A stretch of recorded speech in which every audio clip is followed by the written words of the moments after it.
Bismillahirrahmanirrahim.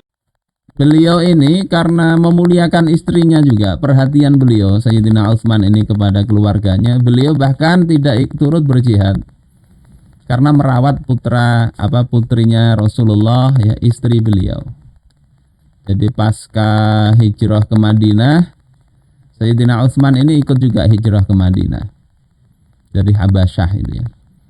Kemudian beliau ini tiap ada kesempatan pasti terdepan lah Sayyidina Utsman ini. Sehingga ketika ada ikut perang Badar itu beliau juga maunya ikut. Tetapi kemudian ya kondisi istri beliau yakni Ruqayyah binti Rasulullah sallallahu alaihi wasallam ini sedang sakit sehingga Rasulullah menyuruhnya untuk tidak ikut berperang. Sudah pulang saja engkau, rawat istri engkau. Ini dua hal yang memberatkan ya memang ya. Satu ingin meraih kemuliaan jihad, satunya istri sedang sakit. Sementara pada saat itu kondisi kaum muslimin juga sedang sedikit.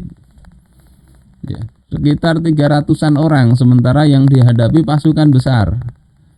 Ya, secara hitungan matematis Sayyidina Utsman ini seharusnya sangat diperlukan. Beliau seharusnya enggak izin.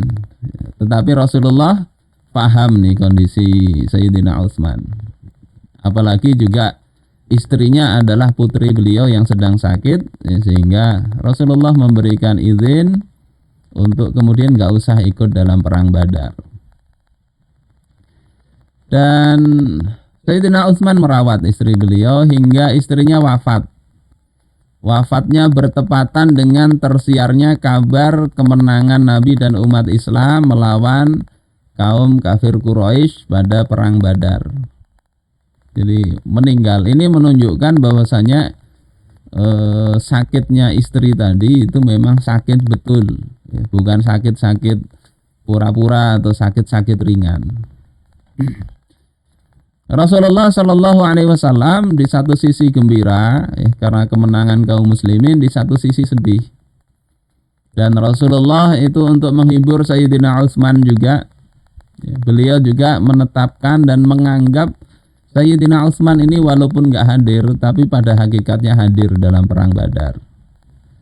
Oleh karena itu yang bagian awal kemarin, ya Selasa kemarin, ketika orang-orang itu mencacat Sayyidina Utsman ini nggak ikut perang Badar, maka dijawab oleh Sayyidina Abdullah bin Umar yang tahu kondisi perang Badar bahwasanya nggak hadirnya Utsman itu bukan karena Utsman itu takut atau malas atau apa, tapi diperintahkan Nabi untuk menjaga istrinya yang sedang sakit. Nah ini orang ketika nggak ngerti kadang melihat wah itu nggak hadir. Ini sama jadi pelajaran bagi kita semua. Ketika dalam aktivitas dakwah itu ada rekan-rekan kita nggak bisa hadir berhalangan, jangan kemudian kita ini berpikir negatif terus. Nah, sebagai guru misalnya punya murid, ketidakhadiran itu coba disikapi dengan baik.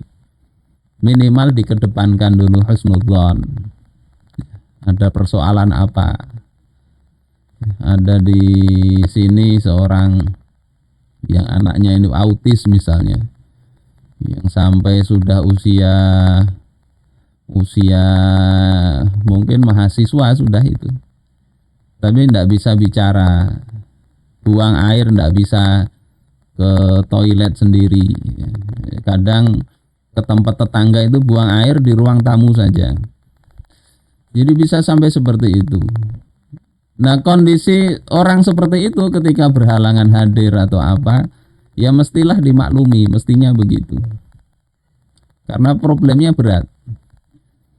Ini juga begitu, Rasulullah melihat Sayyidina Utsman ini kondisi perang itu penting, tapi ini kondisi keluarganya, istrinya ini mau wafat itu, sakit keras.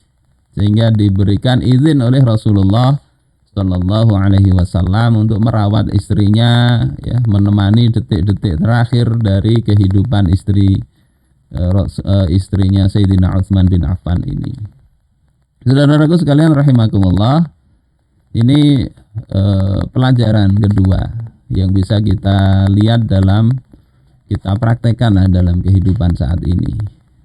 Perhatian kepada keluarga. Kita ini kadang mungkin ya terlalu sibuk di luar, nggak begitu perhatian. Ya. Tapi ada juga sih memang yang begitu ada.